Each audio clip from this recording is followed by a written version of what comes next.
Ya. Benarkah Tuhan mengajarkan free will? Jawabannya tidak benar. Saya pernah mengatakan bahwa Tuhan itu tidak mengajarkan free will. Tuhan mengajarkan ketaatan. Ya, saya ulangi. Tuhan tidak mengajarkan free will. Atau lu boleh semau gue. Kapan Tuhan mengajar saudara dan saya, lu boleh semau gue, lu bebas.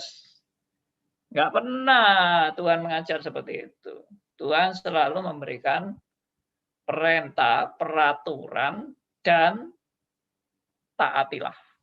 Jangan lu boleh semau lu. Lu mau pilih seenakmu sendiri. Nggak ada itu ajaran kayak gitu itu. Tuhan mengajarkan, ini peraturannya, kamu taati. Ya, seperti kamu boleh makan buah-buahan dari taman ini. Semuanya kamu boleh makan. Tapi buah pengetahuan yang baik dan jahat, jangan kamu makan. Karena kalau kamu makan, kamu akan mati. Nah, itu saya mau tanya, itu kebebasan atau perintah untuk ketaatan? Tuhan kan tidak pernah bilang, lu boleh mau pilih ini, sak sukamu. Makan makanan menurut seleramu sing enak. Sudah, mau pilih pengetahuan yang baik dan jahat, silakan. Mau tidak mau pilih ini, ya silakan. Ya, seleramu lah. Enggak. Tuhan bahkan memberikan warning. Kalau kamu makan buah pengetahuan yang baik dan jahat, kamu akan mati pada hari itu juga. Nah, jelas kok. Itu bukan kebebasan. Itu adalah peraturan. Atau aturan main. Aturan main. Segala perlombaan ada aturan main. Nggak bisa ada perlombaan yang sebebas-bebasnya. Betul nggak? Misalnya bola voli. Bagaimana pertandingan bola voli? Boleh aja kamu mau lempar kemana aja bola, enggak apa-apa. Ya, toh. Semua ada nilainya, di luar garis pun ada nilainya, dalam garis ada nilainya. Ya, enggak ada itu. Bebas semau gue itu enggak ada. Semua itu peraturan. Nah, yang mengajarkan free will justru adalah setan. Saudara jangan ikut-ikut setan ya. Mengajarkan free will kepada manusia. Setan itu yang mengajarkan free will. Kamu boleh makan pengetahuan yang baik dan jahat, tidak apa-apa, makan aja. Kamu tidak akan mati. Kamu bakal akan menjadi seperti Allah. Tahu yang baik dan yang jahat. Silakan, silakan. Makan aja. Setan itu yang mengajarkan. Jadi kalau saudara penganut free will, itu sebetulnya kita ini penganut setan. Ya maaf. Ya saudara boleh coba renungkanlah kata-kata saya. Jangan saudara marah dulu atau saudara nggak setuju dulu atau ngotot bantah. Sebelum bantah direnungkan dulu. Kata-kata saya ini Alkitabiah apa enggak? Katanya kan mau kembali kepada Alkitab. Ya kan? Coba saudara punya anak. Saudara kepengen anak saudara itu taat sama saudara atau sudah sakarepmu, lu mau apa terserah kamu. Lu mau apa ini taat sama papamu atau taat sama orang lain, mau taat sama bajingan, mau sama apa penipu atau apa, terserah, enggak apa-apa, bebas. Kamu boleh bebas. Pilih seenakmu. Kamu punya free will. Nah, coba renungkan baik-baik. Tapi tidak berarti saya kemudian kalau saya tidak mengajarkan free will, berarti saya setuju perbudakan, penindasan, pelanggaran hak asasi manusia. Oh, enggak. Saya bukan juga orang yang setuju dengan segala penindasan. Tapi mari kita renungkan apa itu yang dimaksud free will. Oke. Mungkin orang Arminian akan juga menjelaskan, enggak Pak, free will kami enggak seperti itu. Oke lah, jangan bantah dulu. Ini teori yang saya mau paparkan mengenai free will. Ya, nah saya mulai masuk dengan apa sebenarnya maksudnya free will. Itu tadi kan saya sudah kasih pendahuluan, misalnya boleh manusia punya kemampuan untuk mau memilih mana yang benar, mana yang benar, mana yang dia suka, mana yang dia tidak suka. Ya, bebas memilih maksudnya. Ya, sekali lagi, apa benar kebebasan itu ajaran dari Tuhan? Oke, lanjut. Nah, ini teori kebebasan ini kebanyakan orang menganut teori ini ya. Pada dasarnya manusia itu diciptakan untuk bebas merdeka. Pada dasarnya semua bangsa mempunyai hak untuk merdeka. Ya, kalau bangsa itu saya setuju. Merdeka, tidak boleh dijajah. Setuju, tidak boleh dijajah. Tapi arti bangsa yang merdeka itu juga apa lagi? Itu yang perlu direnungkan. Indonesia merdeka, merdeka. Apakah Indonesia benar-benar merdeka sekarang? Atau sudah dijajah oleh bangsa lain Indonesia ini? Indonesia yang benar-benar Indonesia, itu yang bagaimana? Apakah kita bebas? Atau kita sudah diperbudak? Atau dijajah oleh bangsa lain? Ya, renungkanlah. Banyak orang-orang yang menilai sekarang ini, Indonesia ini sekarang bukan Indonesia. Ya, Indonesia sekarang ini bukan Indonesia. Kira-kira mungkin 50 tahun yang lalu Indonesia masih Indonesia. Wanita dengan kebaya dan tusuk kundi atau ya, itu kan ciri-ciri wanita Indonesia. Kebanggaan. Ya, kalau sekarang enggak. Kebanggaannya sudah beda. Oke, ini berarti bebas, merdeka. Menurut saya enggak. Kita sudah ada yang menjajah kita. Ya, renungkanlah sendiri. Maksud saya itu apa? Anda pasti mengerti. Berikut. Apa arti sesungguhnya bebas merdeka? Ya. Apakah itu artinya tidak mau diperbudak atau ditindas oleh siapapun? Zaman perbudakan kita sudah hapus semua, kita merdeka. Zaman perbudakan sudah tidak ada. Ya, oke, bagus. Memang sudah tidak ada zaman perbudakan sekarang. Menolak segala perbudakan dan penindasan. Ya, kita hapus dari muka bumi segala perbudakan dan penindasan. Tapi apakah benar hari ini tidak ada perbudakan dan penindasan? Ya, kita memiliki namanya bebas adalah kita memiliki kemauan bebas asli dari diri sendiri. Asli, bebas dari diri kita sendiri. Itu namanya bebas. Kemauan bebas.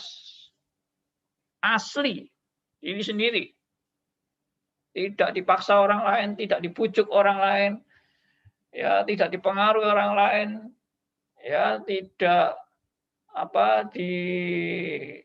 diancam orang lain. Pokoknya saya bebas mau pilih apapun. Saya kira kok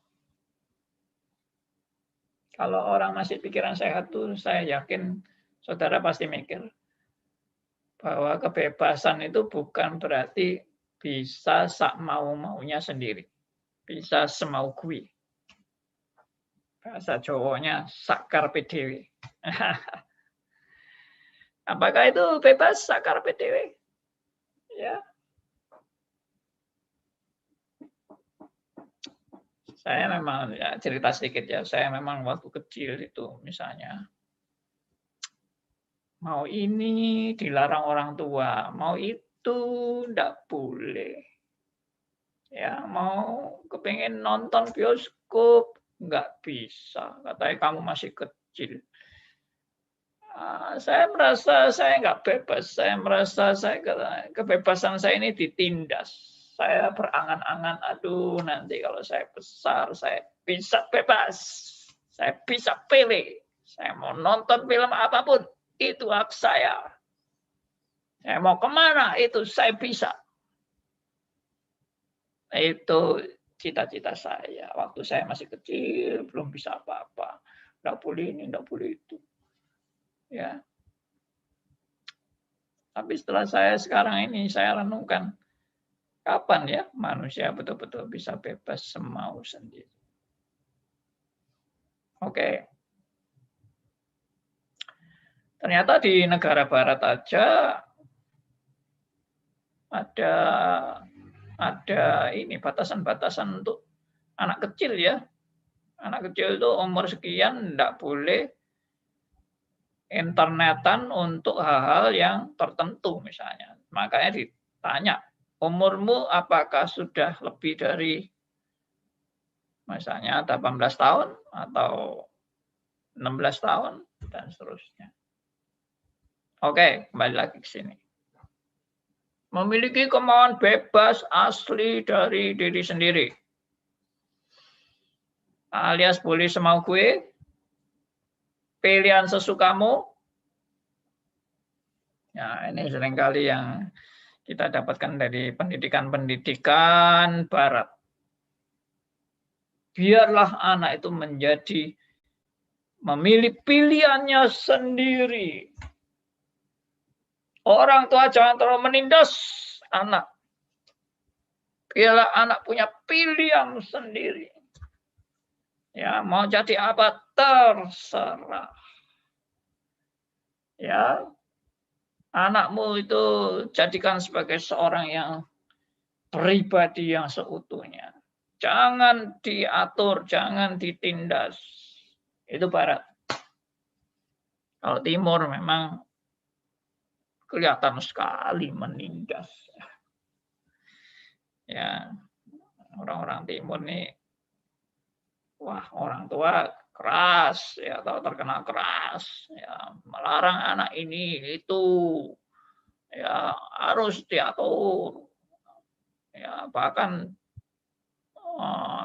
dihukum dengan berat. Oke, lanjut.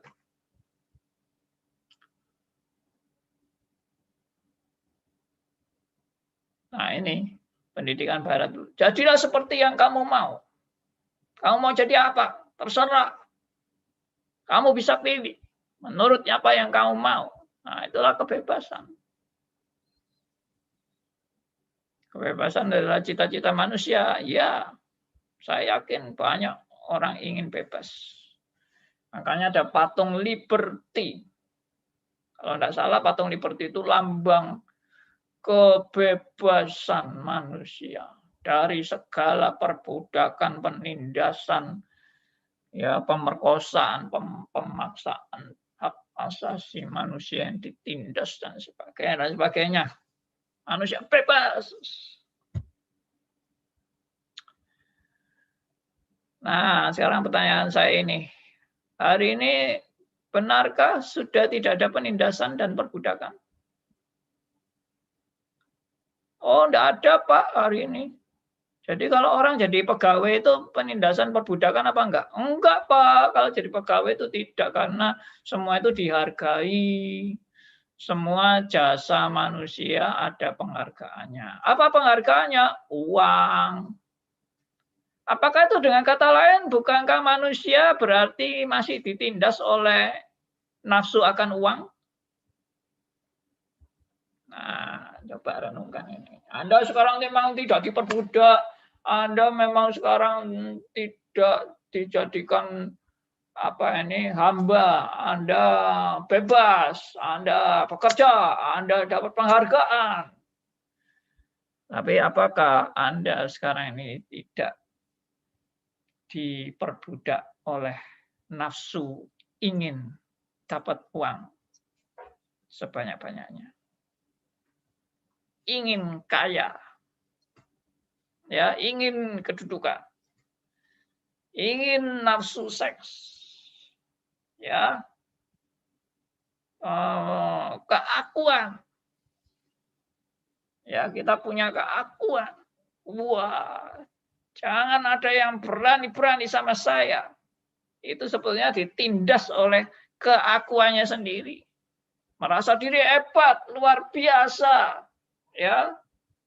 Ternyata dia ditindas oleh kesombongannya. Ya, jangan main-main dengan saya. Siapa saya? Wah, orang merdeka bisa ngancam-ngancam orang. Dia ditindas oleh harga dirinya. Ya. Wah, dia punya prestasi hebat. Wah, semua orang memuji-muji dia. Wah, luar biasa. Dia ditindas oleh gila hormatnya. Wah, dia bisa bebas memilih hobi-hobi.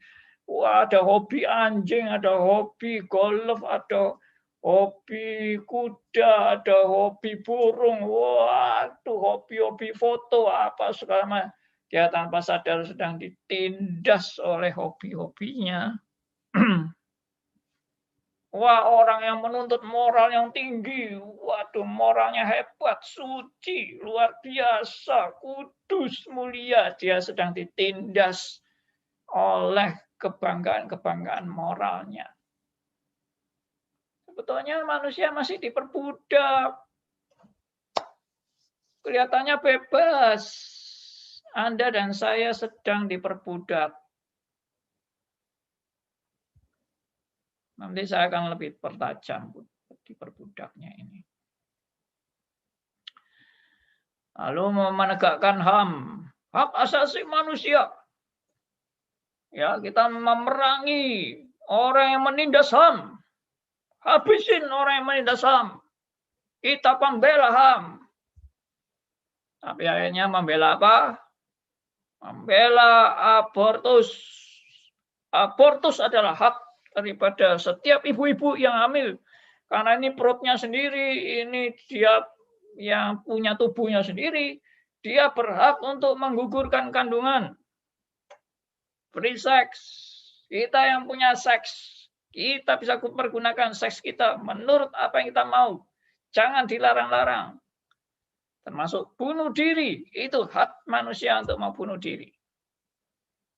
Beberapa negara sudah menyetujui manusia yang minta mati waktu di rumah sakit, minta disuntik mati karena tidak mau menderita lama-lama.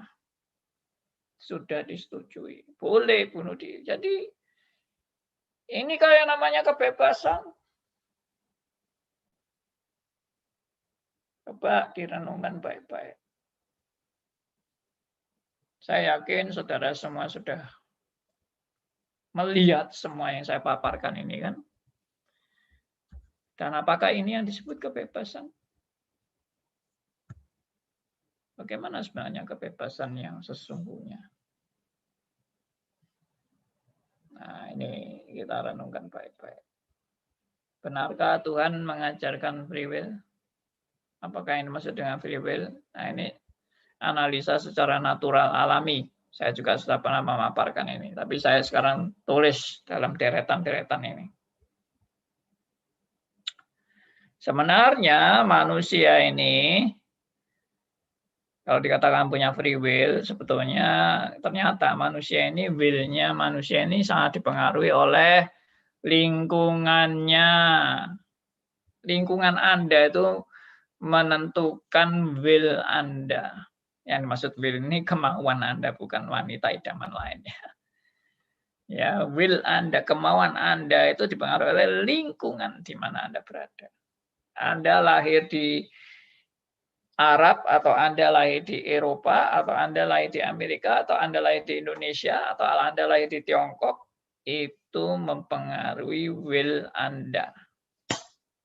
Oke? Will Anda juga dipengaruhi oleh budaya. Ya, ini berkaitan dengan tadi, Anda lahir di mana itu budaya, dipengaruhi oleh budaya Anda. Ya, Anda ini budayanya dari mana? Tradisinya ikut tradisi mana, keluarga Anda juga punya tradisi, punya budaya, negara Anda juga punya budaya, punya tradisi, itu mempengaruhi will Anda. Mau tidak mau, suka nggak suka, selera Anda sudah dipengaruhi oleh budaya di mana Anda dikembangkan. Ya, Anda lahir di India, Anda lahir di Jepang, Anda lahir di kalau Pulau Jawa misalnya, Pulau Jawa, Indonesia misalnya Anda lahir di daerah Batak, atau di Kalimantan, pedalaman, atau di Irian, itu semua mempengaruhi Anda pasti.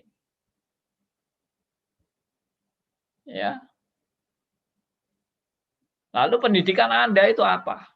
Itu juga mempengaruhi will Anda. Pendidikan Anda apa? Dari belajar apa? S1 di mana? S2 di mana? S3 di mana? Atau SD, SMP, SMA? Ya, toh. Anda itu pendidikannya apa? Belajarnya apa? Ilmu khususnya apa? Itu juga mempengaruhi will Anda. Ya, dulu saya suka itu elektro. Tapi setelah saya masuk di Fakultas Teknik Elektro, saya merasa saya salah masuk. Karena saya nggak suka teori-teori elektro. Ada apa, belajar kalkulus juga apa, waduh. Jengkel saya masuk elektro itu. Karena terlalu banyak teori-teori. Saya lebih senang yang praktek-praktek. Lalu orang bilang, ya kalau gitu kamu salah masuk. Kamu itu mestinya ikut di akademi teknik elektro atau apa begitu. Ya sudah, terlanjur.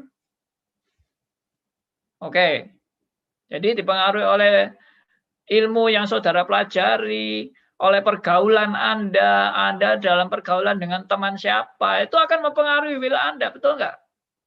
Siapa teman Anda? Siapa orang kebanggaan Anda? Itu mempengaruhi will Anda, pasti.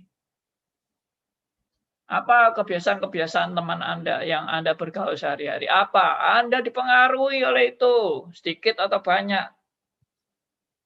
Ya, oleh tadi masyarakat, oleh nilai-nilai orang tua dan sebagainya dan sebagainya. Sudah. Mana ada will yang betul-betul murni dari diri sendiri.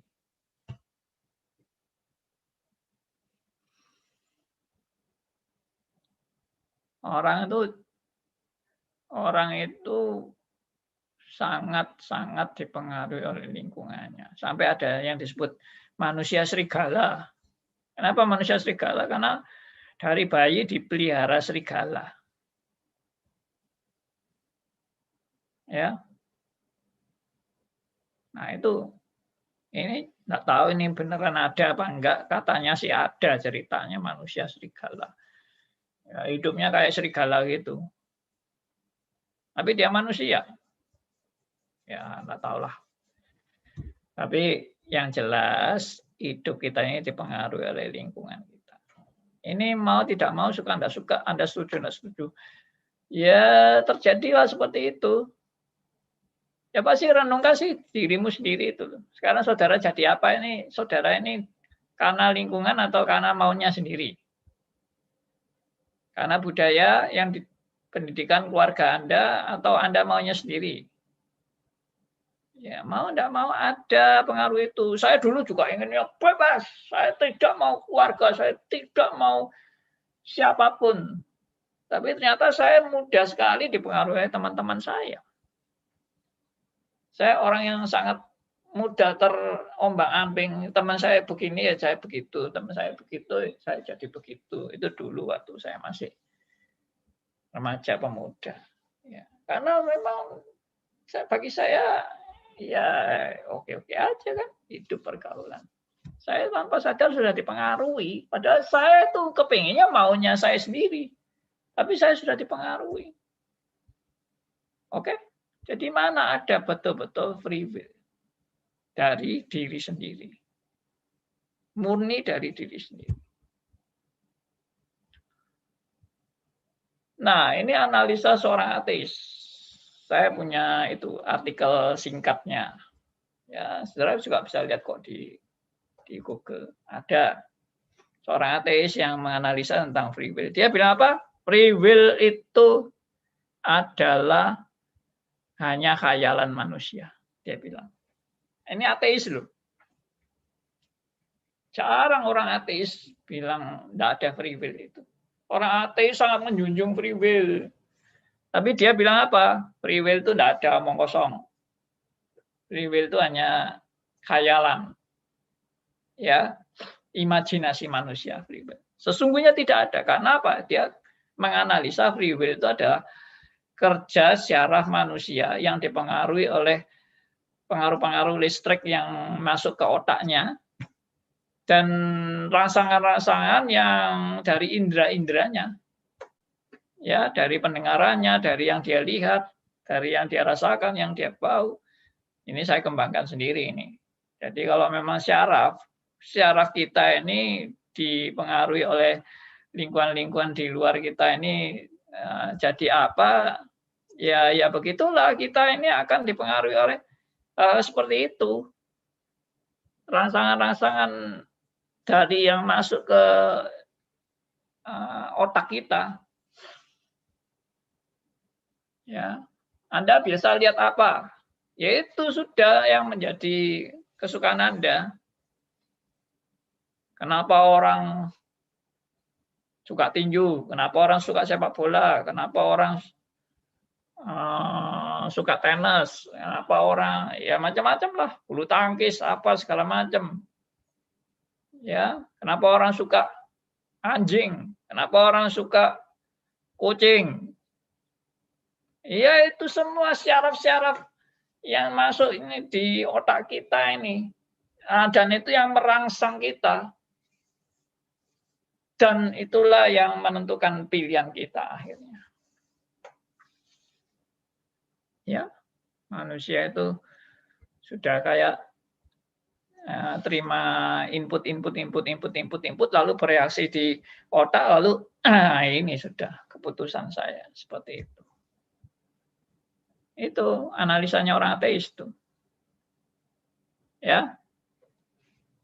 Nah, jadi saya juga analisa ya will manusia kan juga dipengaruhi oleh kondisi umur. Dulu umurmu masih kecil, apa willmu? Sekarang umurmu sudah remaja pemuda, apa willmu? Sekarang umurmu sudah orang dewasa, apa willmu? Sekarang kamu sudah menjadi manula, apa willmu? Loh, itu semua berubah-berubah. Karena dipengaruhi oleh umur, dipengaruhi oleh pengalaman kita, masa lalu kita, trauma-trauma yang dialami, ketakutan-ketakutan, atau ada ambisi, ada obsesi, kepingin mencari kesuksesan, ya, tidak mau kalah dengan orang lain, atau nafsu menghancurkan orang lain, atau mau berjasa kepada orang lain, mendidik orang lain, atau iri hati, atau dendam dan sebagainya. Itu semua itu berpengaruh dalam pilihan kita. Ya, dan itu tadi dipengaruhi oleh macam-macam pengalaman kita. Oke, inilah keadaan manusia yang sesungguhnya. Saudara mau setuju, tidak setuju, dan sebagainya, ya saudara amati dulu lah sebelum saudara mau setuju atau tidak setuju. Pikirkan baik-baik. Dan kalau dari sisi Tuhan tadi saya sudah jelaskan ya, apakah benar Tuhan itu memang memberi saudara kebebasan semaukui, seenaknya sendiri? Enggak kan? Tuhan tidak mengajarkan kebebasan semaukui. Tuhan mengajarkan ketaatan.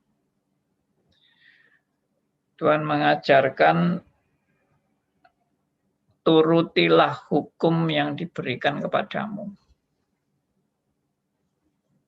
Tidak ada ajaran Tuhan semaukui itu. Ya, ini saya mau cerita lagi pengalaman saya. Saya pernah mendidik mahasiswa zaman 40 tahun yang lalu. Ya, sekitar tahun 84. Itu. Saya waktu mendidik mahasiswa, saya kemudian kan membimbing mereka. Namanya aja pembimbing, pendidik. Ya, saya mendidik dan membimbing mereka. Dan suatu saat saya menganjurkan mereka untuk melakukan suatu tindakan. Entah saya agak lupa tindakannya itu apa. Entah saya anjurkan mereka untuk minta maaf atau apa begitu loh. Pokoknya menunjukkan sikap yang gentleman gitu loh. Kalau kita memang pernah berbuat salah dan sebagainya, ya sebaiknya minta maaf lah. Saya anjurkan. Lalu ada yang protes sama saya. Saya bilang, ndaklah ini menjadi decision kalian, keputusan kalian yang gentle ya. Gentle saya bilang. Lalu ada yang protes. Pak, kalau Bapak sudah ngomong seperti ini, itu bukan keputusan kami, Pak. Itu keputusan Bapak. Jadi, Bapak tidak usah mengajari kami untuk harus minta maaf atau harus ini atau harus itu. Biar kami yang memutuskan sendiri tanpa dipengaruhi oleh Bapak. Kalau Bapak sudah seperti itu tidak berarti itu bukan inisiatif kami dan itu bukan kebebasan kami. Kami mahasiswa ini seharusnya diberi kebebasan untuk menentukan sendiri. Dia bilang gitu, tanpa pengaruh oleh siapapun. Lalu saya bilang, apakah Anda ini memang bisa punya keputusan sendiri tanpa pengaruh siapapun? Apakah Anda bisa? Bisa, dia bilang. Kita sudah dewasa. Kita sudah mahasiswa, kita punya pertimbangan sendiri. Oh, gitu? Jadi Anda punya kebebasan tanpa dipengaruhi oleh orang lain? Iya. Saya bilang, enggak. Kamu ini sampai sekarang masih dipengaruhi oleh orang lain. Ya enggak, Pak. Wong kita sudah gede kok dipengaruhi orang lain. Buat apa katanya? Oh, iya. Sekarang ini kamu berpakaian itu kamu dipengaruhi orang lain apa? Iya enggak Pak, kami pilih pakaian kami sendiri, kami beli di toko sendiri, kami pilih sesuai dengan selera kami. Ya tapi kamu berpakaian itu atas inisiatifmu sendiri. Iya Pak, atas inisiatif dan kesadaran kami. Saya bilang ya enggak. Kamu berpakaian itu karena kamu sudah dipengaruhi orang lain. Karena semua orang lain berpakaian. Kamu berpakaian. Kamu dari kecil kamu pakai pakaian enggak? Begitu lahir kamu pakai pakaian? Enggak kan? Kamu telanjang kan? Lalu kamu kecil kan suka lari-lari telanjang. Ya. Lalu orang tuamu mungkin teriak-teriak, kamu jangan telanjang keluar rumah. Diketawai tetangga. Karena Anda dari kecil Anda tidak punya pilihan sendiri, Anda tidak punya inisiatif sendiri. Dan Anda tidak tahu mana yang benar dan tidak benar. Maka lingkungan sudah mempengaruhi kamu sampai besar. Kamu mau bebas sekarang, tanpa dipengaruhi siapapun. Kalau mau bebas, silakan coba kamu sekarang telanjang. keliling ke kampus ini, jalan-jalan di kampus ini, kamu telanjang bebas semaumu sendiri. Bisa nggak? Ya saya nggak mau itu, Pak. Loh, berarti kamu kan sudah terpengaruh, toh? Nggak bisa bebas, toh? Kan bebas tuh bisa semau gue. Gue mau telanjang, orang lain mau apa? Ini keputusanku sendiri. Ini pilihanku sendiri. Orang lain mau apa? Ini hakku kan? Hak asasiku kan? Nah, itu. Ya, ini sebagai contoh aja, saudara, bahwa yang namanya pilihan manusia itu tidak ada yang betul-betul bebas. Oke? Nah, sekarang masuk mulai kepada ayat-ayat Alkitab. Ya. Manusia sebagai ciptaan mau benar-benar merdeka dari penciptanya. Nah, Alkitab dengan jelas mengatakan, saudara ini ciptaan, dan Allah itu pencipta.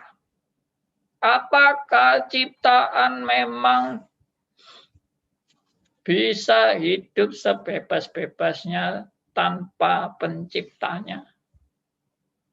Nah, itu coba direnungkan. Ya, renungkan baik-baik lagi ini. Anda itu ciptaan. Apakah Anda mau meniadakan pencipta Anda? Bisa. Saya tidak mau tahu penciptaku. Pokoknya saya ciptaannya bebas. Tanpa pencipta. Saya tidak perlu pencipta. Karena saya makhluk bebas. Bisa. Bisa Anda hidup tanpa pencipta.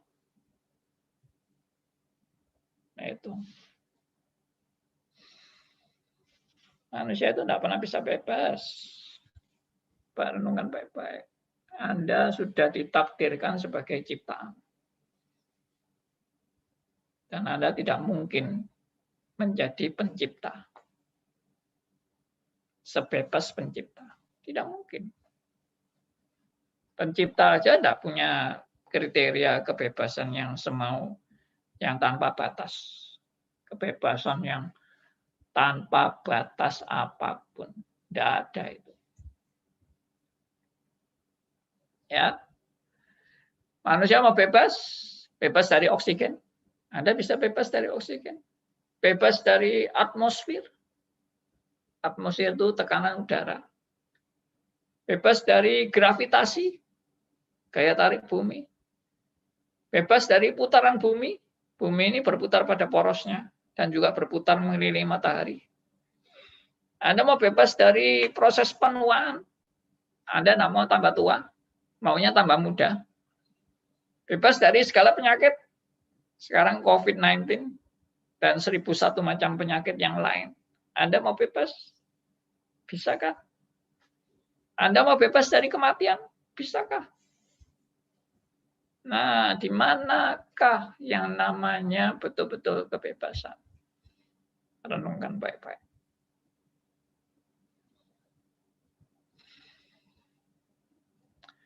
Manusia adalah hamba dosa. Ini Alkitab yang bilang. Manusia adalah hamba dosa dan alias dibelenggu dosa. Ini keadaan manusia sebenarnya Anda merasa bebas.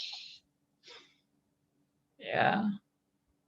Saya bebas untuk berbuat semau gue. Saya bisa bebas berbuat dosa. Saya bisa bebas ke pelacur. Saya bisa bebas berjudi. Saya bisa bebas untuk merampok, untuk membunuh, untuk melakukan apapun. Saya bisa bebas. Benar? Bisa bebas. Coba aja Anda lakukan kebebasan itu. Anda mau merampok, Anda mau membunuh, Anda mau mencuri, Anda mau free sex, Anda mau mabuk-mabukan, Anda mau main judi, mau apa, silakan. Anda itu sebetulnya bukan bebas. Anda sedang dibelenggu oleh dosa.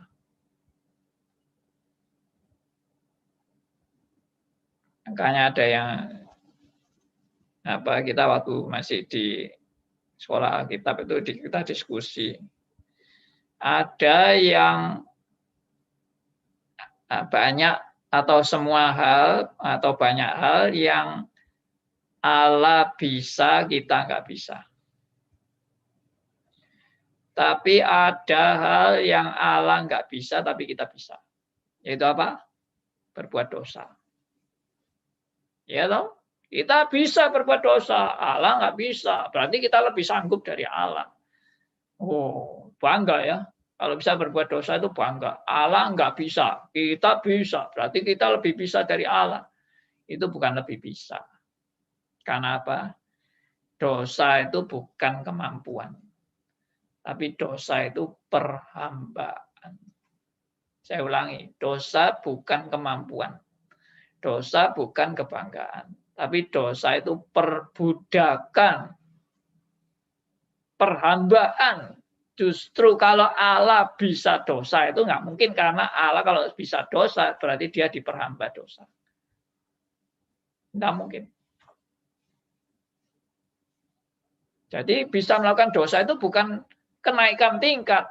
Bisa melakukan dosa itu adalah justru kemunduran, kemerosotan, pembelengguan. Ini konsepnya harus benar dulu ini.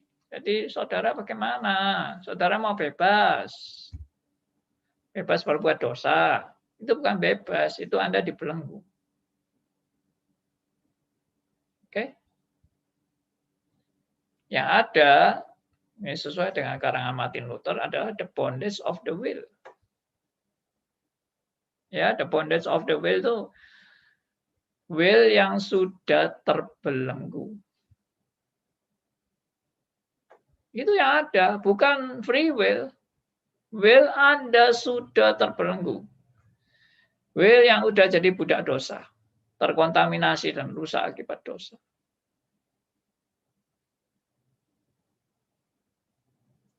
Ayat-ayatnya nanti Anda baca sendiri. Saya kira ayat-ayat ini sudah sering saya baca. Roma 6 ayat 20, bahasa Inggrisnya slave of sin, budak dari dosa. Terjemahan lain adalah servant of sin. Roma 3 ayat 10 dan 12, tidak ada seorang pun yang mencari Allah. Semua orang sudah berbuat kejahatan. Semua sudah berbuat dosa. Yesaya 64 ayat 6, segala kesalahan kami seperti kain yang kotor. Yeremia 17 ayat 9, betapa liciknya hati manusia. Lebih licik dari segala sesuatu. Ini menunjukkan manusia yang terbelenggu oleh dosa. Mati rohani. Ya. Kejadian 2 ayat 17, kalau kamu makan buah itu kamu akan mati. Roma 5 12, kamu karena dosa satu orang, maka maut sudah menjalar kepada semua orang. Roma 3 ayat 23, semua orang sudah kehilangan kemuliaan Allah. Kemerosotan kemuliaan Allah. Roma 6 ayat 23, upah dosa adalah maut. Roma 10 ayat 2 sampai 3. Orang-orang ini giat bagi Allah, tapi mendirikan kebenaran mereka sendiri tanpa pengertian akan kebenaran. Yohanes 3 ayat 3, ayat 5, ayat 7. Kamu harus dilahirkan kembali. Kalau tidak, kamu tidak bisa melihat kerajaan Allah. Kamu tidak bisa masuk kerajaan Allah. Kamu harus dilahirkan kembali. Oke, itu semua definisi-definisi free will. Jadi kesimpulannya, saya sangat tegaskan, tidak pernah ada free will. Mungkin ada yang bertanya, Pak, kalau sudah di dalam Kristus kan ada free will, Pak. Saya juga tegaskan, tidak ada free will. Sesudah dalam Kristus pun tidak ada free will. Sekali lagi, free will itu kan pilihan bebas menurut kemauan. Tuhan tidak pernah mengajarkan pilihan bebas menurut kemauan. Tuhan itu menyatakan, kamu harus belajar taat pada peraturan-peraturan yang Tuhan berikan.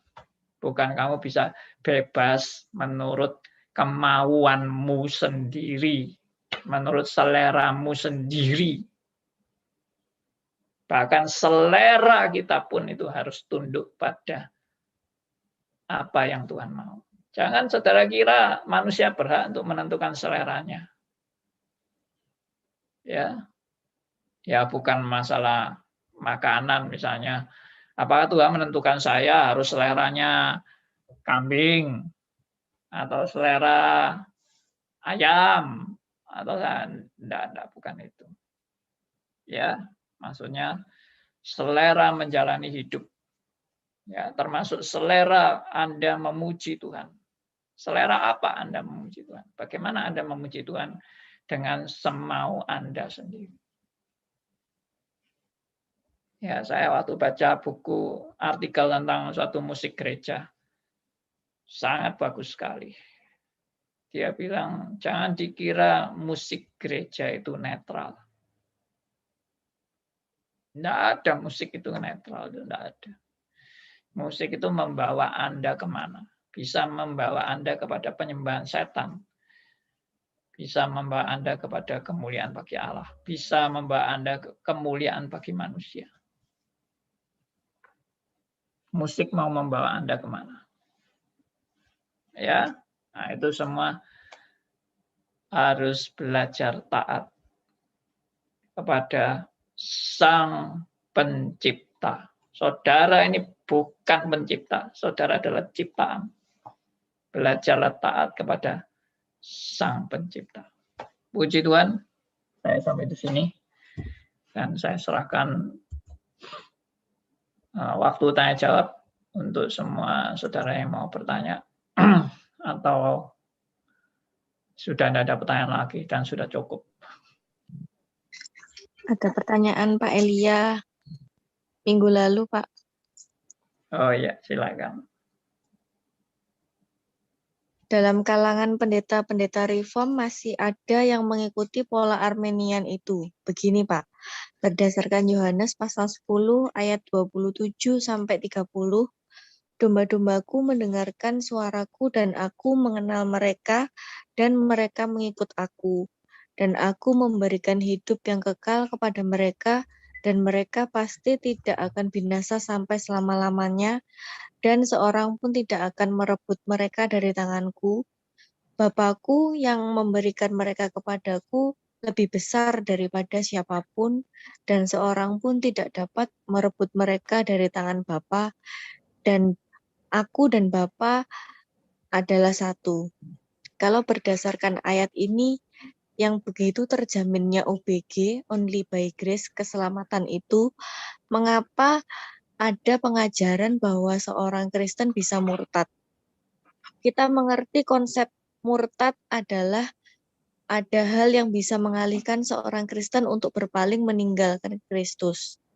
Yang kedua, Pak, saya memaknai atau menghidupi kalimat seorang pun tidak dapat merebut mereka dari tangan Bapa.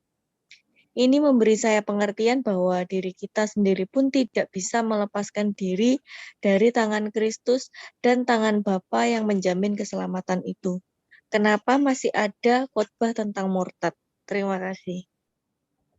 Saya kira pertanyaan pertama dan kedua bersambungan ya, atau berkaitan.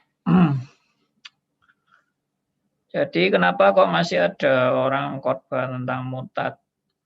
Apakah itu yang dimaksud orang reform berkhotbah tentang murtad? Ya kalau ada ya berarti dia tidak mengerti reform, itu aja. Kalau orang bukan reform mengajarkan murtad ya lumrah. Memang orang bukan reform percaya ada orang murtad. Tapi bagi orang reform, orang sekali jadi anak Allah, dia tetap anak Allah. Saya ulangi, sekali jadi anak Allah, dia tetap adalah anak Allah. Nah, kalau saya nggak tahu kalau prinsipnya reform itu jadi anak Allah. Nanti kalau berbuat dosa, jadi anak setan. Bertobat lagi, jadi anak Allah lagi. Berbuat dosa lagi, anak setan lagi. Bertobat lagi, anak Tuhan lagi. Ya, berbuat dosa lagi, anak setan lagi. Pas jadi anak setan, pas mati. Ya, itu namanya sial itu ya toh. Tapi nek pas bertobat mati ya untung. Pas jadi anak setan mati yo masuk neraka.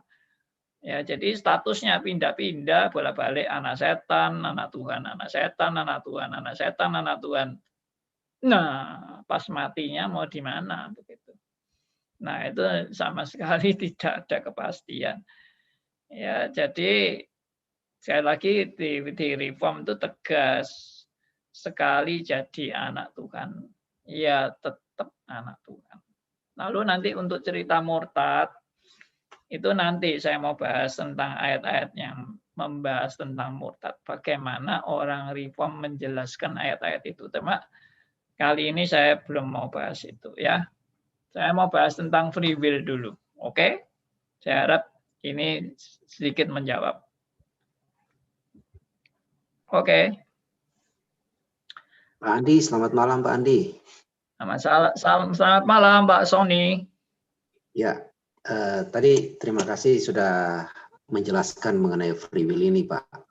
Ya. Cuma kalau saya ada pertanyaan gini, free will itu kan apakah Armenia mengatakan bahwa free will itu kehendak bebas itu adalah kehendak bebas untuk memilih?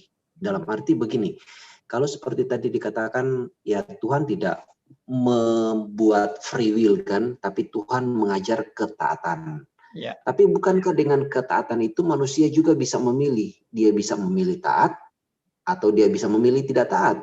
Contoh misalnya tadi, seperti Pak Andi bilang kita adalah hamba dosa. Apakah manusia juga bisa memilih mau berbuat dosa atau tidak juga berbuat dosa? Apakah itu disebut dengan free will, Pak? Mohon penjelasannya. Thank you, Pak. Iya, bagus sekali pertanyaannya. Jadi manusia masih bisa memilih enggak? Ya, mau taat atau tidak taat. Ya, dan sekarang ini kita mau belajar setia atau tidak setia. Nah, itu kan pilihan. Tuhan memang memang mengajar untuk kita taat pada peraturan, tapi kita manusia bisa memilih. Oke, sekarang saya tegaskan. Yang pasti memang Tuhan tidak mengajarkan free will kan. Tuhan tidak mengajarkan free will. Yang mengajarkan free will itu setan. Kamu boleh pilih setia atau tidak setia. Kamu mau pilih buah ini pengetahuan yang baik dan jahat, mau makan juga boleh. Enggak apa-apa. Ya toh. Nah, yang ajar siapa? Setan. Ya, tinggal manusia yang mau memilih. Dia mau ikut setan atau ikut Tuhan. Tapi apakah ini ajaran dari Tuhan untuk bisa memilih? Tidak. Tuhan tidak pernah mengatakan, lu mau pilih setan, terserah. Enggak, Tuhan tidak mengatakan begitu. Lu mesti taat sama aku. Akulah Tuhanmu yang menciptakan kamu. Jadi kamu mestinya taat. Nah, itu hal pertama.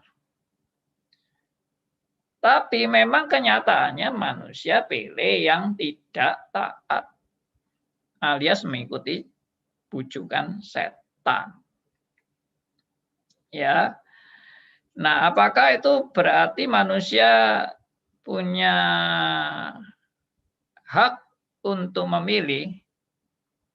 Nah, disinilah suatu yang krusial sedang terjadi, dan ini saya bahas secara habis tuntas di doktrin manusia dan dosa dan di doktrin keselamatan dan di doktrin Allah.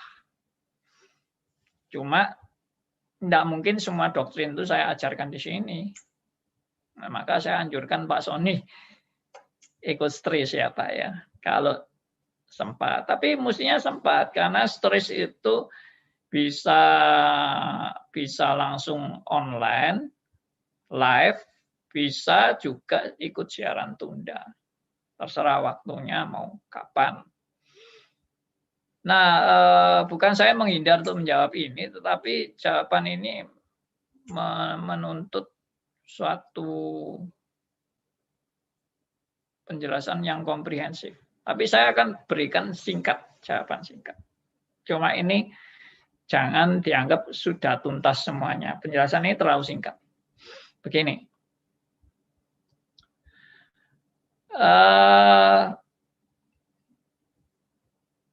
Perlu diketahui bahwa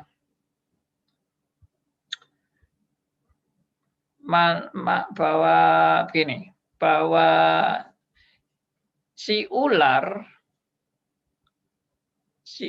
itu waktu masuk mau mendekati Adam dan Hawa, ya, mendekati Adam dan Hawa untuk menggoda. Apakah Tuhan tidak tahu maksud si ular? Itu pertama. Yang kedua, apakah Tuhan tidak tahu nanti yang terjadi apa bakalnya?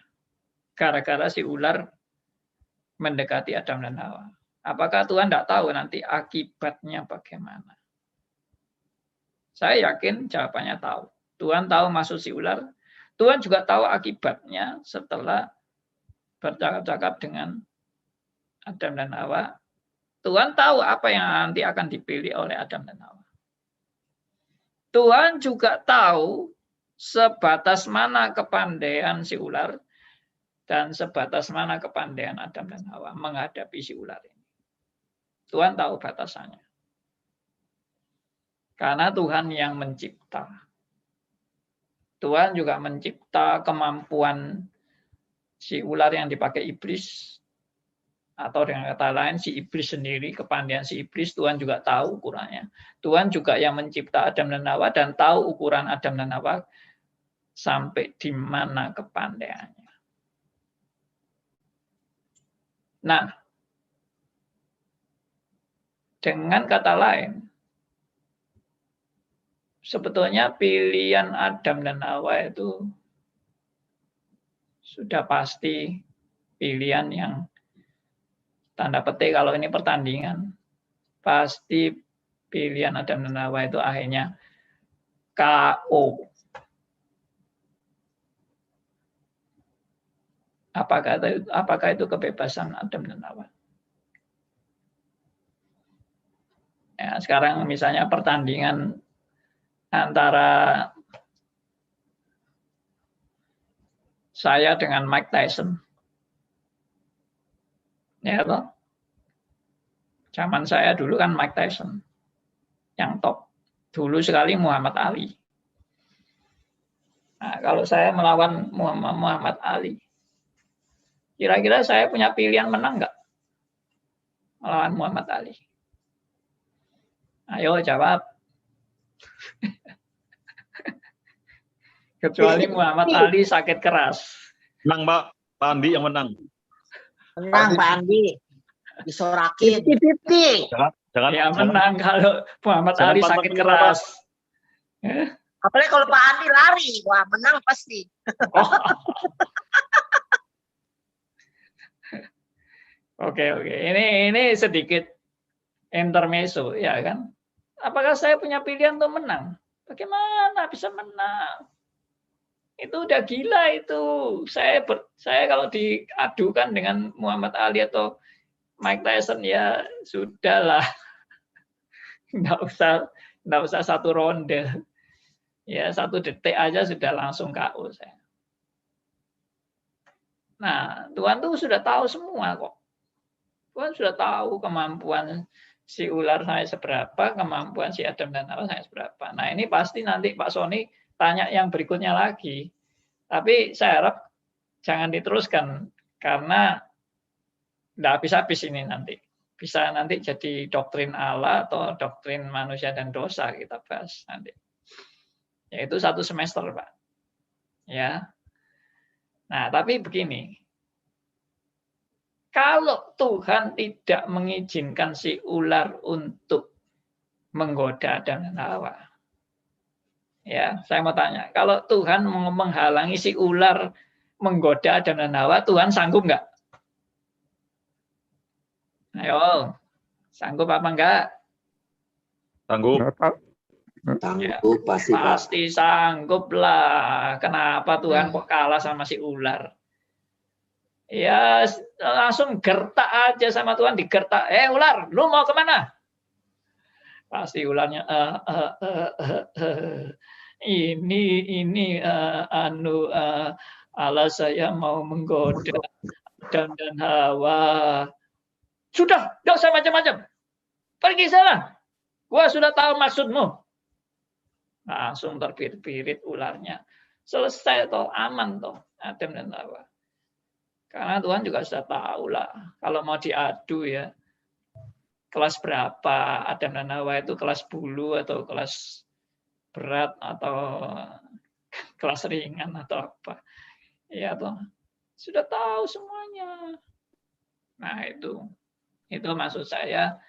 Sebetulnya yang namanya botol-botol kemauan bebas bisa memilih, I don't think so. Ya. Semua itu sudah ada kapasitasnya dan dalam topangan Allah. Oke, itu dari saya. Malam Pandi. Malam Theodor. Pandi begini Pak, mohon pencerahannya Pak. Sepertinya semua orang itu di dunia ini, hampir semua orang Pak, mereka make sense, tidak ada kebebasan yang sebebas-bebasnya Pak. Yes. Tidak ada yang sebebas-bebasnya. Nah terus gini Pak, sepertinya tubuh manusia itu terbatas.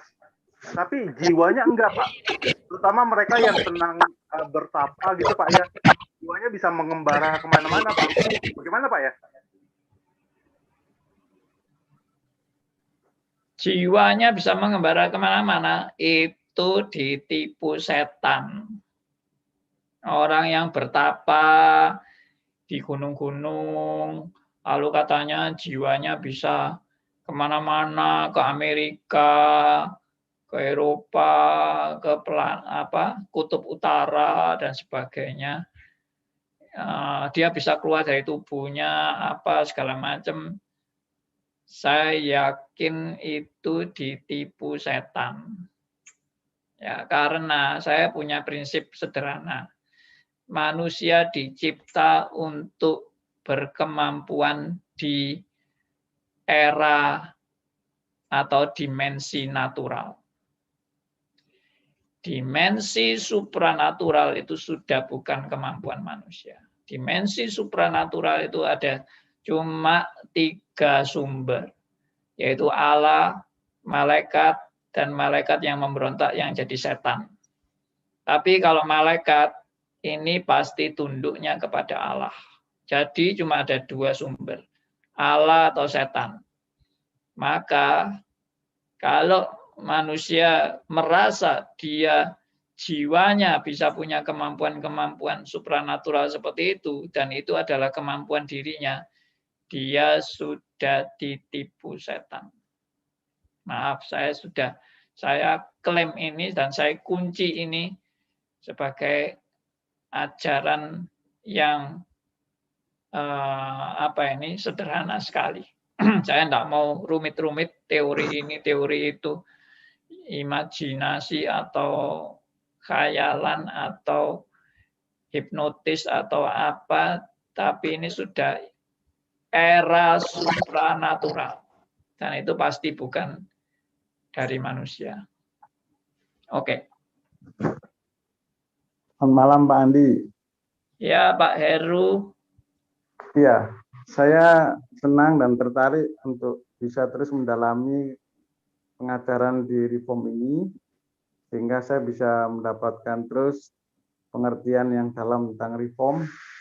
Ya, Pak. Terutama ketika, kalau saya ingat ada teori tentang relativisme atau berlawanan dengan absolutisme. Jadi apakah di Reform juga menganut teori relativisme yang maksudnya manusia, Tuhan tidak menciptakan manusia seperti robot ya, tapi Tuhan memberikan kehendak bebas tapi yang bersyarat.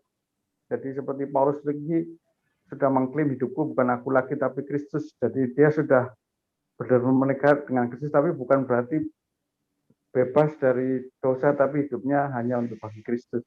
Apakah itu termasuk free will tapi yang ada persyaratan atau teori prinsip doktrin relativisme Pak Andi? Terima kasih Pak, mohon penjelasan. Baik Pak Heru.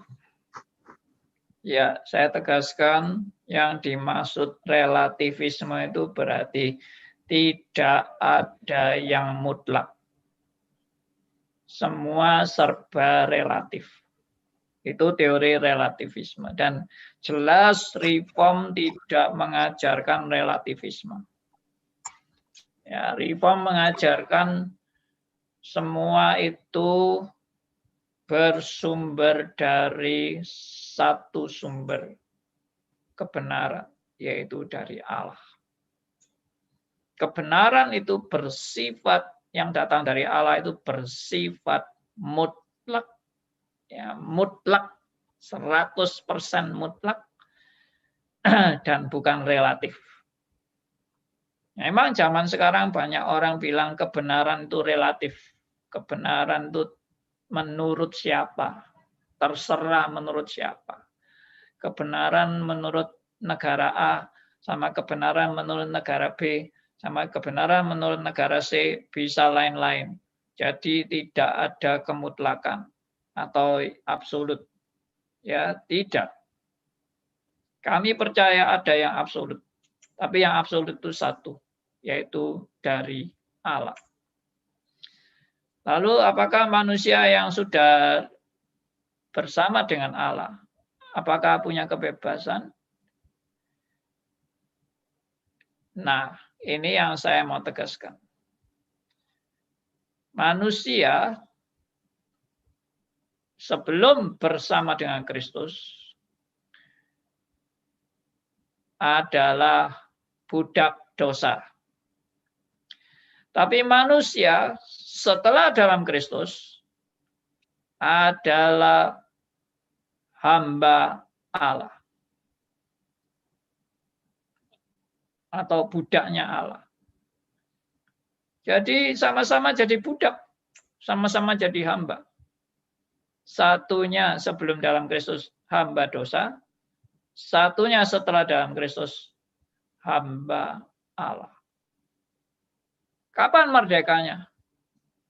Tidak pernah. Tidak pernah. Saya tidak mau jadi hamba siapapun. Saya bukan hamba dosa, saya juga bukan hamba Allah. Enggak ada itu. Status netral itu tidak ada. Bagi orang percaya. Lalu, dua-dua juga dikatakan bebas. Waktu belum dalam Kristus, dia bebas, tapi dikatakan bebas dari kebenaran. Yang dimaksud bebas dari kebenaran adalah bukan dia, hore, aku bebas, bisa semau gue sendiri. Enggak, bebas dari kebenaran adalah kamu hidup di luar kebenaran. Itu maksudnya bebas dari kebenaran. Kamu hidup tidak mampu mengenal dan melaksanakan kebenaran. Itu maksudnya bebas dari kebenaran. Alias diperbudak dosa tadi. Kamu dilempar keluar dari kebenaran. Itu maksudnya bebas dari kebenaran. Tapi orang yang sudah di dalam Kristus juga bebas atau merdeka. Merdeka apa? Merdeka dari dosa. Artinya kamu tidak lagi berada di bawah kutuk dosa. Kamu tidak di bawah perbudakan dosa. Makanya kamu dimerdekakan dari dosa. Sekali lagi, yang tadi adalah bebas dari kebenaran. Kalau sudah dalam Kristus adalah bebas dari kutuk dosa atau perhambaan dosa atau hukuman maut. Nah, itulah dua status itu Jelas-jelas tidak menunjukkan kerelatifan, tapi menunjukkan ketaatan. Yang satunya perhambaan dalam kutub, yang satunya adalah menjadi hamba Allah tapi sudah dimerdekakan dari kutuk dosa. Nah, mengenai ini nanti itu sebetulnya doktrin manusia dan dosa. Setelah di dalam Kristus model perhambaan dosa itu atau merdeka dari model menjadi hamba Allah dan dimerdekakan dari dosa itu bagaimana? Nah, itu kita bahas secara tersendiri. Ya, Paulus memilih untuk menjadi pengikut Kristus itu bukan pilihan dalam kebebasan Paulus. Mau pilih ikut Kristus atau tidak mau ikut Kristus. Itu bukan pilihan bebas Kristus. Bukan pilihan bebas dari Rasul Paulus. Itu nanti saya bahas pada bukan poin terakhir. Pada saat membahas irresistible grace dari Tulip, tapi ini belum. Ya. Anugerah yang tidak dapat ditolak. Oke, begitu dulu Pak Heru. Apa masih ada waktu, Pak? Terima kasih, Pak. Silakan. Waktu, Pak Andi. Halo, Pak Andi. Apa masih ada waktu? Ya. Pak Aryo dulu, silakan. Aduh, saya mesti mulai dari mana? Nah, intinya gini, Allah Maha Kuasa, Allah Maha Berdaulat, Allah Maha Pencipta, menciptakan apa saja tanpa batas. Sing nggak bisa kita pikirkan apapun, mungkin banyak yang kita nggak tahu, ya wis, tanpa batas. Allah menciptakan dosa, salah lah. Allah menetapkan dosa, lebih sopannya lah. Lebih sopannya Allah menetapkan dosa. Allah menetapkan mencipta apa saja. Nah, Allah menciptakan free will. Free will itu embrio daripada dosa. Embrionya. Kebebasan berpikir itu jelas. Akhirnya mesti ke dosa, karena basicnya adalah ego yang menganalisa segala halangan gangguan untuk bisa menikmati egonya. Ya tadi itu halangan kultural, halangan undang-undang, halangan apa, semua akan dianalisa dengan kelihayan dari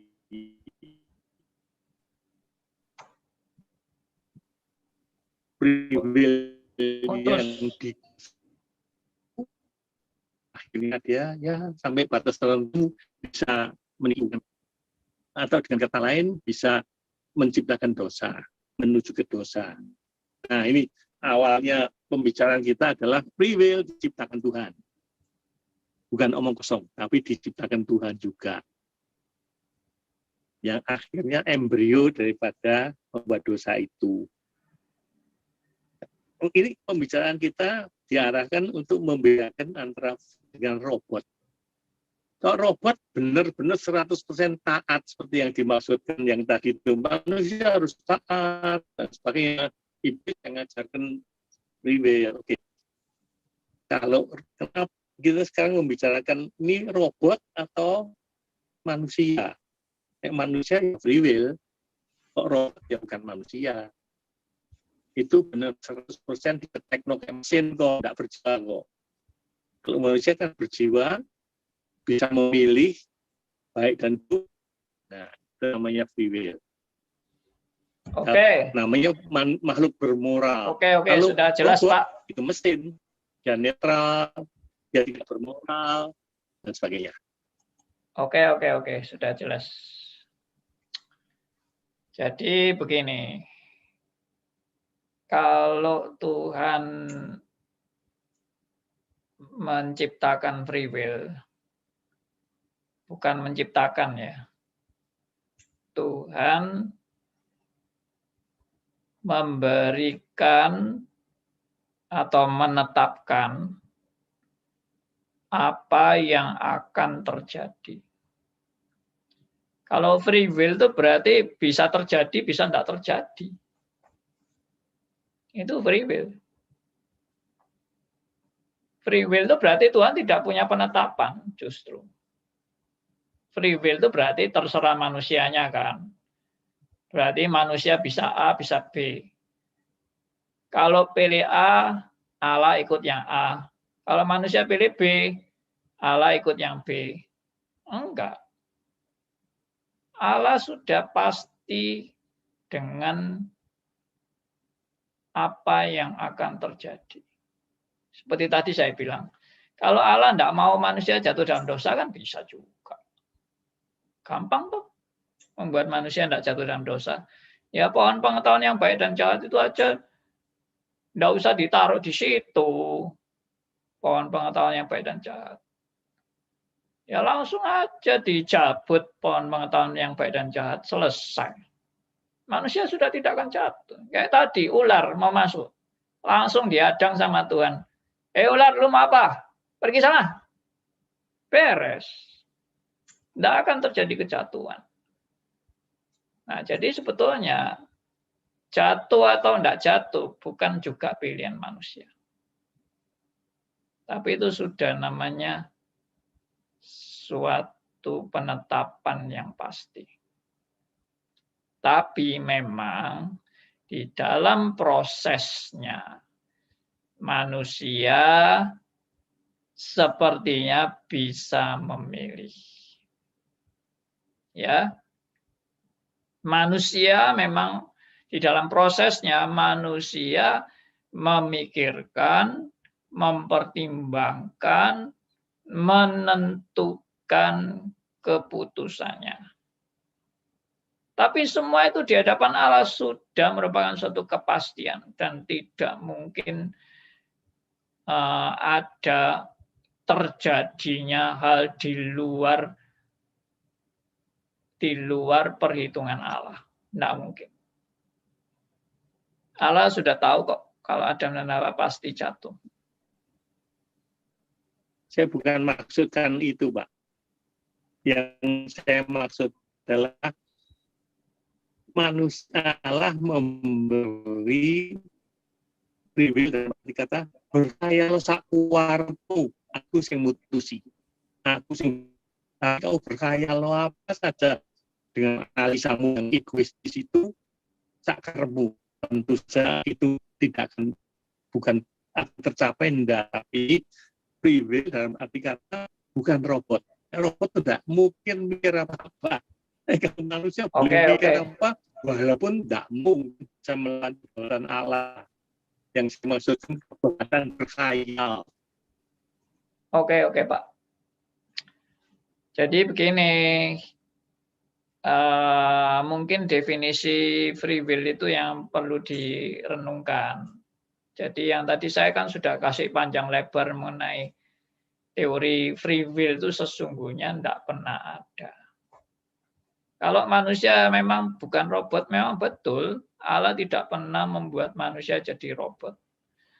Ya, tetapi Allah sudah menciptakan manusia dengan kadar kemampuan sampai di mana. Dan menghadapi si ular dengan kadar kemampuan sampai di mana. Allah semua yang menciptakan dan Allah juga tahu semua yang terjadi. Nah, itulah. Jadi bukan manusia yang menentukan.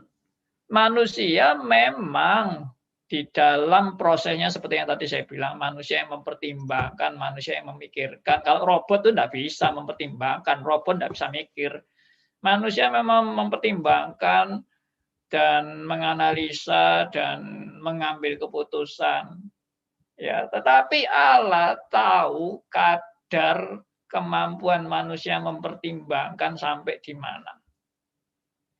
Kadar manusia punya intelektual untuk memutuskan itu sampai di mana. Allah juga yang menciptakan mereka, jadi Allah juga sudah tahu. apapun yang akan dipilih oleh Adam pun juga sudah tahu. Dan itu juga sudah di dalam penetapan Allah. Sekali lagi, Allah punya penetapan. Dan manusia sebetulnya Alkitab tidak pernah bilang manusia punya free will. Manusia harus bertanggung jawab. Sekali lagi, free will itu tidak pernah ada sesuai dengan tadi yang saya sudah jelaskan panjang lebar tentang free will dari diri manusia sendiri itu sebetulnya asli murni tidak pernah ada. Karena manusia itu pun nilai-nilainya dari mana? Dia punya nilai-nilai keputusannya dari pertimbangan itu dari mana?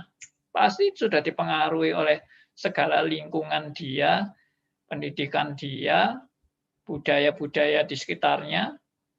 Nah, itu seperti tadi. Nah, coba direnungkan kembali bahan-bahan yang tadi saya sudah paparkan. Ya, maaf ini sudah lewat sampai 8 menit. Tadi saya mau beri kesempatan Pak Stefanus tadi mau bicara, silakan Pak. Ya, Pak Andi, memang kenyataan ya, manusia itu cenderung itu ke free will, karena itu lingkungan apa semua ya. Tapi bagaimana kembali kita ke kerohanian kita? Saya melihat di lapangan dan diri saya sendiri. Bagaimana kalau kita mengenal Tuhan, ada beda, kenal dan tahu.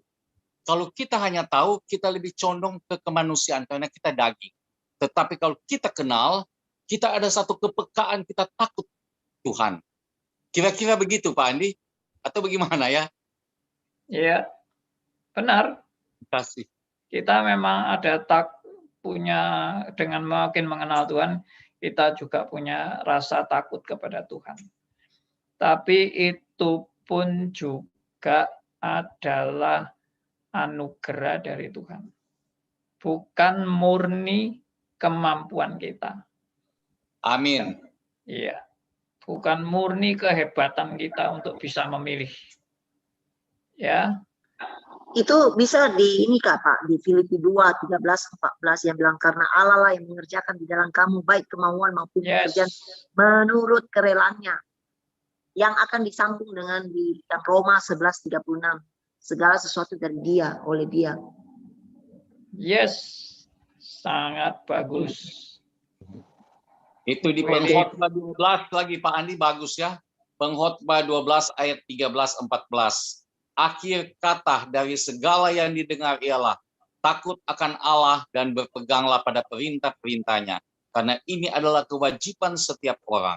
Karena Allah akan membawa setiap perbuatan ke pengadilan yang berlaku atas segala sesuatu yang tersembunyi, entah itu baik, entah itu jahat. Yes, itu tanggung jawab. Ya. Jadi sekali lagi penekanan Alkitab adalah tanggung jawab, bukan free will. Tadi ayat yang dipaparkan oleh Bu Kwili, Filipi 2 ayat 12 dan 13. Pak. 13. Makanya Filipi 2 ayat 12 dan 13 itu perlu direnungkan baik-baik. Ya, juga Roma 11 ayat 36. Segala sesuatu adalah dari Dia dan oleh Dia dan kepada Dia. Bagi Dialah kemuliaan sampai selama-lamanya. Nah, itu ayat favoritnya Pak Hendarto. Oke, kita bersyukur pada Tuhan. Mohon maaf, waktu bertanya sudah habis. Jadi silakan saudara-saudara merenungkan tadi bahan yang saya sudah sampaikan. Saya tegaskan sekali lagi, free will tidak pernah ada. Yang ada adalah tanggung jawab manusia. Tapi bukan berarti manusia, kalau tidak ada free will berarti manusia jadi robot. No. Alkitab tidak pernah mengatakan manusia jadi robot. Manusia memang punya pemikiran, pertimbangan, dan keputusan menurut pemikiran manusia. Tapi itu pun pemikiran-pemikiran manusia itu semuanya ada di dalam penetapan Allah yang sempurna dan tidak ada yang salah dari penetapan Allah. Oke, inilah suatu kebenaran yang memang cukup sulit untuk diterima karena kebiasaan kita sudah mengaminkan free will itu ada. Tapi sebenarnya free will tidak pernah ada. Saya memang tidak menyiapkan artikel-artikel untuk kutipan-kutipan tentang free will, ya. Cuma ada itu, pasti ada kutipan-kutipan tentang free will yang sebenarnya manusia tidak pernah punya free will. Ya, makanya Martin Luther juga mengarang The Bondage of the Will. Ya, bahwa will manusia itu semuanya sudah terbelenggu. Ya, dan apakah waktu sebelum manusia jatuh dalam dosa itu manusia benar-benar punya kebebasan yang sebebas-bebasnya? Juga tidak. Ya, makanya tadi saya bilang sebetulnya ajaran free will bukan dari Allah. Free will itu diajarkan oleh setan. Sedangkan Allah mengajarkan saudara dan saya untuk harus taat. Nah, jadi mau ikut yang free will atau mau ikut yang belajar taat kepada Allah. Ya, Tuhan memberkati kita semua. Dan saya minta Bapak Martin untuk pimpin kita dalam doa. Oke, Pak. Mari teman-teman semua kita tutup dalam doa. Allah Bapa yang kami kenal dalam nama Tuhan Yesus Kristus, betapa saat ini kami mengucap syukur dan terima kasih Bapa. Jikalau Bapa, kesempatan dalam hidup kami, Engkau berikan kesempatan untuk mengenal dan untuk mendengarkan dan untuk mendiskusikan akan kebenaran-Mu. Sungguh Bapa tak akan pernah habis-habisnya Bapa. Apa yang Engkau mau supaya kami mengenal Engkau lebih dalam. Ya Bapa yang di surga, kiranya Engkau berikan kerendahan hati dan kiranya Engkau sendiri terus berikan kami kehausan itu untuk mau mengenal Engkau semakin hari semakin dalam. Ya Bapa yang di surga, sungguh Bapa kiranya kami pun dalam hidup kami benar-benar kami dapat melakukan apa yang sudah kami yakini, yang kami percaya saat ini. Terima kasih ya Bapa di surga, pembicaraan-Mu pada malam hari ini Bapa, sungguh sangat menguatkan kami, kiranya Engkau sendiri mau berkati hidup pembicara Pak Andi, dari waktu ke waktu yang akan datang, terus Engkau berkati. Dan semakin hari Bapa, Engkau pakai itu menjadi berkat bagi kami semua. Bapa yang di surga, kiranya setiap diri kami, kiranya Engkau sendiri Tuhan terus-menerus Engkau mau sertai kami. Untuk semakin hari kami semakin rindu untuk mengenal kebenaran-Mu. Dan ubahkan hidup kami semakin hari semakin rendah hati di hadapan-Mu. Terima kasih ya Bapa yang di surga.